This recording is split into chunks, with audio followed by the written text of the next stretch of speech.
Are you sick and tired of all the drama in the home arcade community right now? Are you as confused as I am about why there's so much hate and anger towards certain individuals and companies within this space? When did our content move from loving retro arcade games and video games to attacking companies and people? When did that happen? Why is that such a popular thing right now? I ran for my life, and then the smoke got me. I got bronchitis. Ain't nobody got time for that. YouTube says it's okay for certain individuals to express themselves. That's totally fine. I want to encourage creativity and freedom in that regard. So there's a policy in place that says you can do whatever you want, basically, right? Without defaming other people, even though that seems kind of what's going on. So there's a freedom to do that, but there's also the reality that we don't hide behind a policy, and doesn't mean that we should be doing it anyways. So today I spent most of my day packing because I'm moving, and I on my breaks I went on YouTube because I wanted to see a little bit about kind of the drama that's been going on that everybody's aware of, or at least maybe some of you guys are aware of, and some of you guys don't care and you're like, I don't want to watch this, in which case you can turn this off. This is fine. But what's interesting is I found myself agreeing with people that I normally don't agree with, and I found myself disagreeing with people that I normally agree with. That was fascinating to me. But everyone is taking shots at everyone. And it feels like we're a little bit in the midst of like this Western where everybody's wearing black.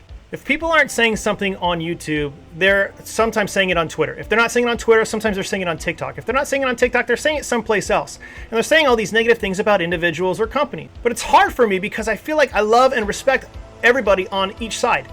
Like there's not one person that's in the midst of this argument that I'm like, oh, that's a horrible person. So I'm kind of in the middle of this, kind of going, where do I stand? What do I do? How do I navigate this? You see, I never cared about who made my Golden Graham cereal. When I was younger, I didn't care. I just loved it. I just wanted to taste. I wanted the flavor. It was glorious to me, especially when they made the s'mores, right? That's one of the best 80s cereals of all time. But even now, I don't even care who makes my Ghostbusters hat as long as the logo is accurate, right? I don't really care. It's not necessarily, I'm not invested in the company. I just want the product. You see, 5 years ago, transparency, this word transparency, didn't really matter. In fact, it was quite the opposite for companies. So now the catch key phrase, whatever, for every company is that you've got to be super transparent. In fact, it's to a fault now. And so when people like the iArcade owner, John Wong, when he produces or he writes something, he's like super transparent. He's trying to be vulnerable. I don't know why, but that's just kind of what's happening in our culture right now.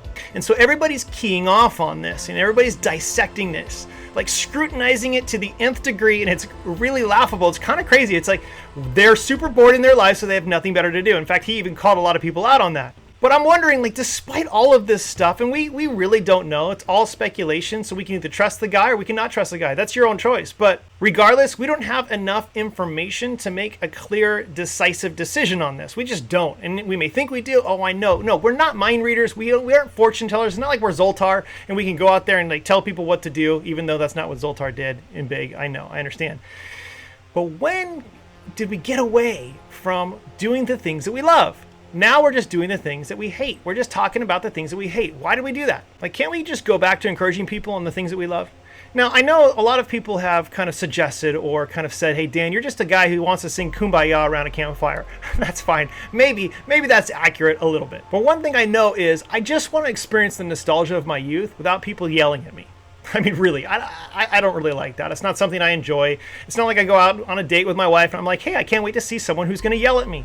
That's just not what I like or enjoy. And if you do, great, good for you. That's awesome. That's weird, but it's awesome. But I want to experience that nostalgia. When Saturday mornings were all about watching Teenage Mutant Ninja Turtles for 30 minutes.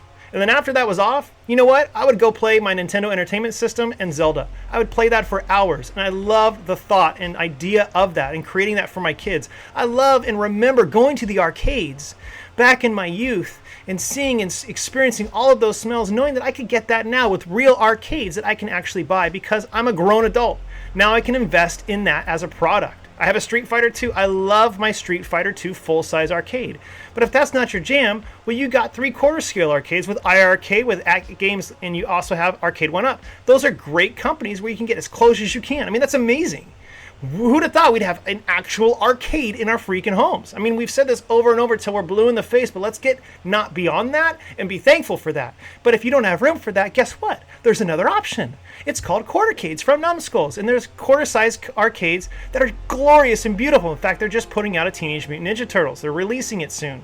But if that's not your jam, because you don't have room for that, there's 1/6 scales now for New Wave toys, and they have Coke machines, and they have Zoltar. Man, we need Zoltar back. And I can't wait till that comes because I pre-ordered it.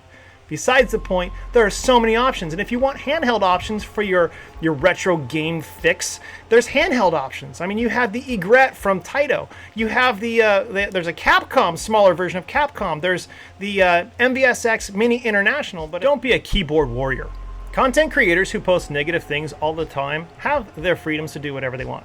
I'm not going to say anything other than that. But as a viewer, don't add to it by responding negatively. Don't add to the fuel. Don't add fuel to the fire, so to speak. There's no point to that. There's no value to that. In fact, I would say encourage them, okay? But you got to encourage them the right way, all right? Because loyalty only takes place, really, I know a lot of you guys like, I want to support the content creator who's putting out these things that I love or that I loved, and now they're speaking negatively about things.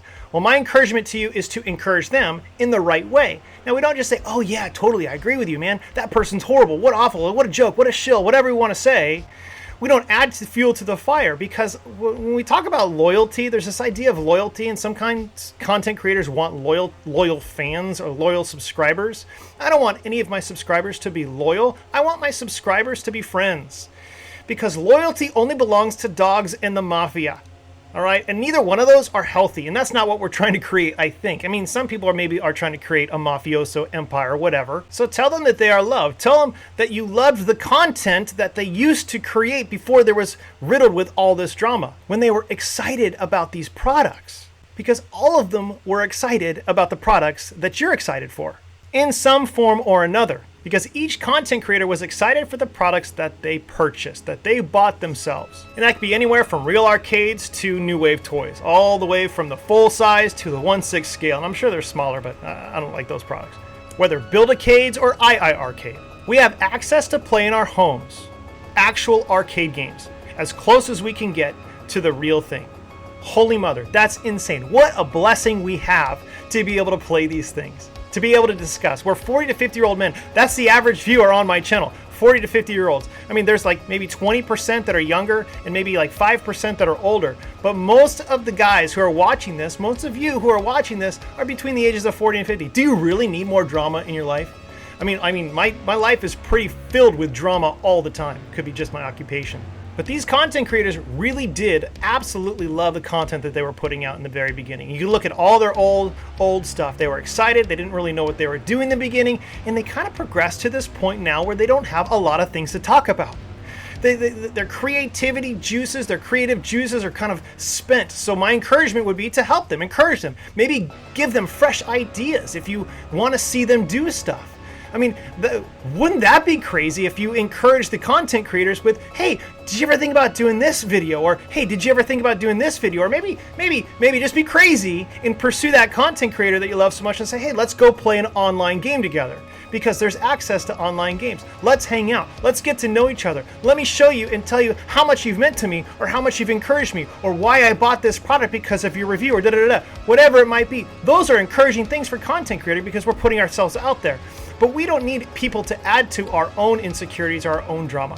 You see, I know it's easy for me to say to give them fresh ideas because I'm new in this space and I still have fresh ideas that I think are fresh. And you know, sometimes you're like, should I put this video out because no one's going to watch it? But you know what? I love it, so I'm just going to put them out. That's why I do random videos that get like 20 or 30 views. Not really, but I get small views on some videos and large views on other videos. And you know what? I'm still proud of them. I still love them because there's a community that supports me and loves me, and I love them back. And that's what I want to encourage this community. If you're invested in this drama, try to withdraw, pull out. Don't go on the YouTube space. Don't look at these videos. Pull back a little bit. And then when you re-engage, tell those content creators that you love so much what you loved about their original content, not what you love about this drama anymore. All right? That's it. That's all I want to say. Please be encouraged. Keep outrunning that neon sun, the 80s that set in our lives so long ago. We want to outrun that and keep that high. Keep that sun high in our lives. And with that, I hope you guys are great. Take care. God bless. And we'll see you guys on the next one.